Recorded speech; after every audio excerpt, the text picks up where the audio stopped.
I'm Clara. I think my friends and family would describe me as resilient and really adaptive to change. You're so resilient. Anything that's been thrown at you, you just knock it down and get back up.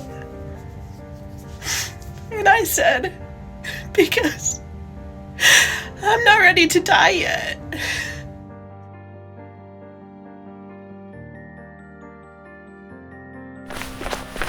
I thought that I injured my hip with running, and I ended up going to a pain center and getting an MRI and all this stuff, and they said I had a herniated disc at L5S1.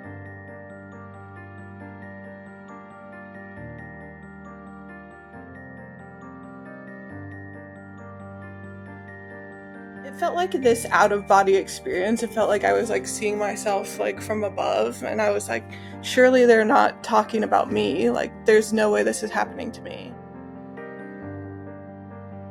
In 2024, I was really into running. I've always been a big runner, and I thought that I injured my hip with running, and I ended up going to a pain center and getting an MRI and all this stuff, and they said I had a herniated disc at L5S1, which was a real injury related to running, but I think the pain surrounding that area and how much pain I was in ended up being due to cancer because it had spread to my bones, my joints.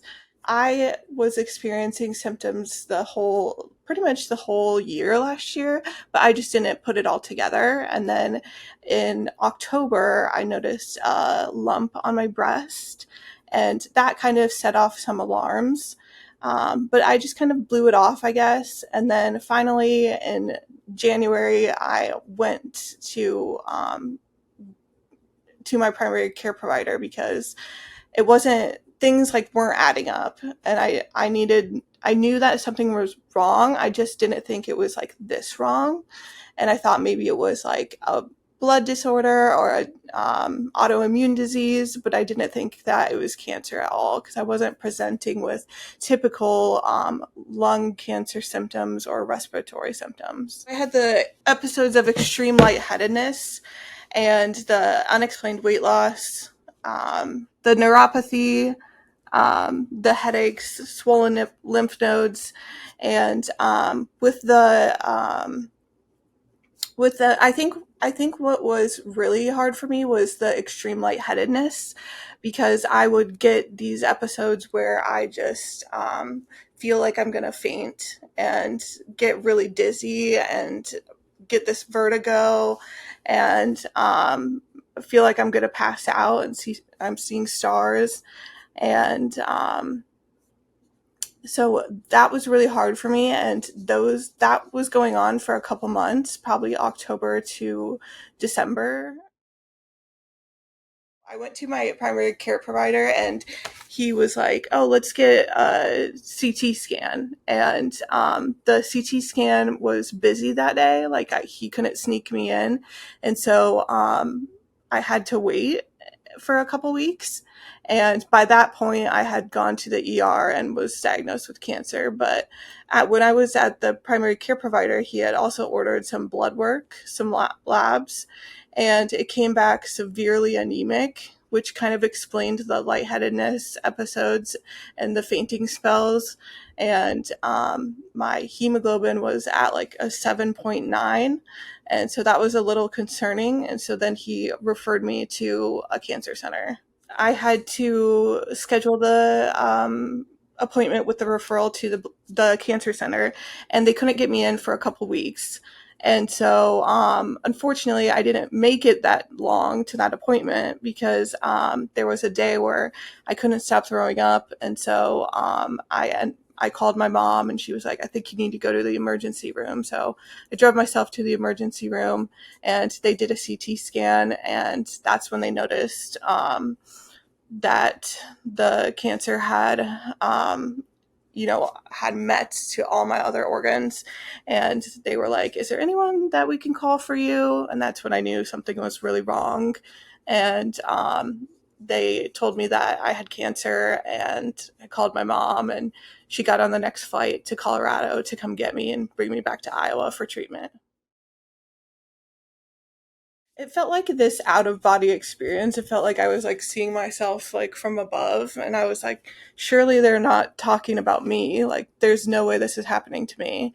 And it was obviously, and I think that was really hard because my mom had cancer 4 years ago, and so it just felt like, why is this happening to, my family and us, and um what did I do to deserve this a little bit? I felt a lot of, um, I felt really bad for myself, and I felt like really, really sad and overwhelmed and scared. I was really scared, and my boyfriend at the time had come and met me there, and I just was like, please don't leave me, like please stay here. And um, I remember asking after they said that I had cancer and that the scan was showing it had spread to other organs. I remember asking the doctor, what's going to happen to me?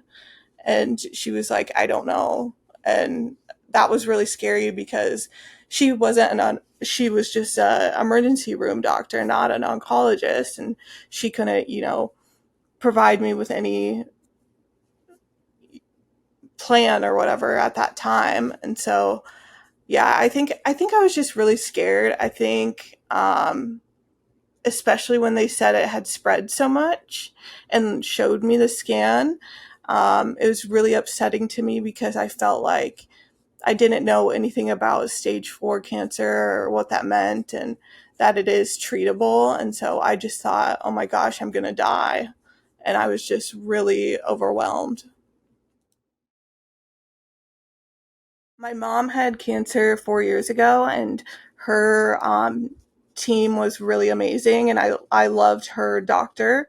And so we actually requested to have the same oncologist, which was kind of nice. And I think with her going through it a few years ago, gave me like, or gave, my support system the opportunity to navigate a little bit better because we kind of knew what we were doing, which is kind of sad. And but yeah, that it was, I think that also because my mom has gone through it, she's able to kind of take things off my plate and just take care of it, which is really helpful. We did a MRI, and it showed that the cancer had spread to my brain. So we actually started brain radiation right away, and I did 5 rounds. When the testing came back for the biopsy on my liver to show the genetic mutation of MSH6, that's how they determine what chemo to use. I don't have a family history of that biomarker. I actually didn't know anything about the biomarker stuff at all, and how that affects like what type of treatment I receive. The biopsy came back with the biomarker and determined what type of chemo I was to receive, which was 2 different drugs plus immunotherapy at the same time. And I did 6 rounds of that. And then I'm still continuing to do immunotherapy for the rest of my life. And the side effects that I've experienced were kind of all over the place. If there is a side effect listed for a drug, I got it. I got all of them. And so every round was different, mouth sores, joint pain, obviously like the hair loss, and yeah, it was just kind of everything. I got everything. This sucks. Reach out to support groups on social media with what type of cancer you have and see what people are saying, because I found like this trick of taking Claritin for joint pain, which was really helpful. I actually qualified for a couple clinical trials, and I decided not to do them right now because I think that I just wanted to continue with my first line of treatment and see how that does. But my doctor said, or my oncologist said that the good thing is if my first line of treatment doesn't work, that because of my age and because I was prior to being diagnosed with cancer, I was relatively healthy, that I would qualify for pretty much any clinical trial.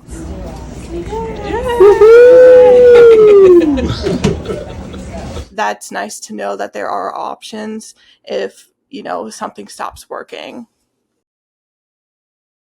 I was living in Colorado, obviously independently, and had my own apartment and everything, and worked from home, and so it was really hard to um, be told that I have to be on treatment indefinitely, because I just thought, okay, let me get through treatment and then I can move back to Colorado, and it was like kind of devastating to know that I have to go in every 3 weeks still and receive treatment. And, just traveling back and forth would just be too much. And so I just decided to stay here. And I think that's really hard because I don't know. I think it's really changed my mind about a lot of stuff, but um, I guess I guess it's just hard to know that I'll always have to go in and get treatment. And I think it's kind of, I guess I think, I guess I feel really sad about having to go and do that all the time.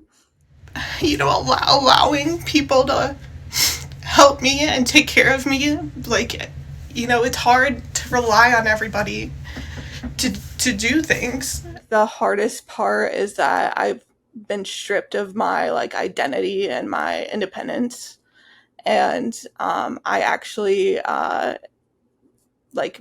beyond being disabled from the diagnosis, I now rely on a walker or a cane. And so that's been really hard to go from fully able to running half marathons to now I can barely like walk, and I have to like hold someone's hand when I walked up and down the stairs. So that's been really difficult for me, and I don't think that a lot of people see that. And I definitely reflected on my life and what I wanted to do for the rest of my life now that I kind of had some experience. And I think that with this diagnosis, it really changed my, like, obviously it changes a lot, and it changes like your perspective on life and what you want to get out of life and what actually matters. And um, I think that what changed for me was I've always had kind of a corporate job. I was a graphic designer. And so always had kind of this 9 to 5 job. And what changed was I kind of decided that that's not really my purpose anymore. I always wanted to be this artist and be creative, which I was, and that was great. But I think my purpose now lies in sharing my story and cancer advocacy. And I think that's just a lot more meaningful to me. Today's question is, what is stage 4 cancer? Stage 4 cancer, also known as metastatic cancer, signifies that the cancer has spread from its original site to distant parts of the body. On my TikTok, I share questions about cancer, and I try to educate and explain stuff to people who may not know or have any experience with cancer.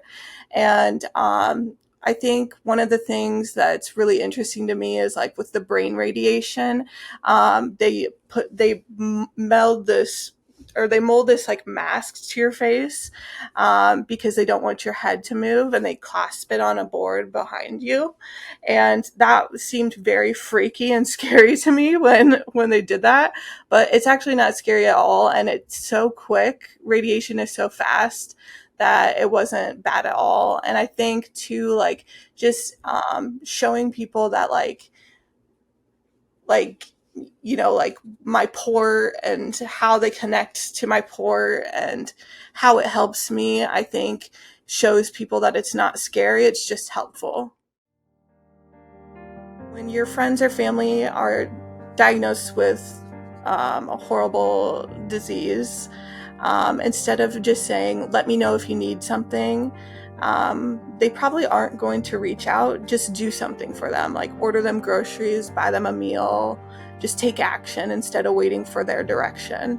Cancer will show you like who's truly there for you, and I think it'll really surprise you, who sticks around and who's really supportive and who's checking up on you, and sometimes it's the people you least expect.